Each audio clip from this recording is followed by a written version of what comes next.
விசாரிக்கலாம் மாட்டீங்க. எங்க உங்களுக்கு நேரம் இல்லை. என் மேல கொலை மிரட்டல். என்னை கொலை செய்தவனு எனக்கு வக்காலத்து வாங்குற வக்கீலுடைய தகப்பனாருக்கு போன் பண்ணி தௌஃபீக் போன் பண்றான், மிரட்டுறான். இவனை கேட்கறதுக்கு இங்க ஆளே கிடையாது. நீங்களும் கேட்க போறதில்லை. நன்றி. வாழ்க வளத்துடன். வாழ்க தமிழகம். வாழ்க தமிழக மக்கள்.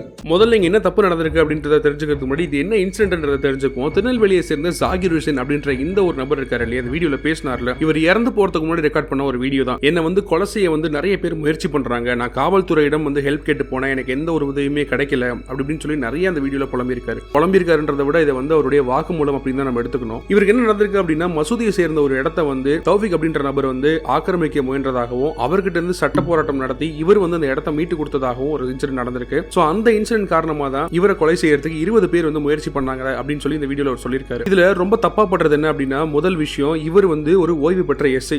சோ இவருக்கு காவல் நிலையத்துல கண்டிப்பா நிறைய இன்ஃப்ளூயன்ஸ் இருந்திருக்கும். ஆனா இவரையே காவல்துறை காப்பாற்ற முடியலன்றது தான் ரொம்ப மோசமான ஒரு விஷயமா இருக்கு. அதுலயும் இவர் என்ன சொல்லியிருக்காரு அப்படின்னா, நான் அடிக்கடி போலீஸ் ஸ்டேஷன்ல போய் ஹெல்ப் கேட்டிருக்கேன், நான் கேஸும் போட்டிருக்கேன், பட் என் சைடு விசாரணைக்கே வராம அந்த கேஸை டிஸ்போஸ் பண்ணிருக்காங்க. அதுவே ஆப்போசிட் சைட்ல இருந்து என் மேல ஏதாவது ஒரு கேஸ் கொடுத்தாங்க அப்படின்னா உடனடியாக ஆக்ஷன் எடுக்கிறாங்க.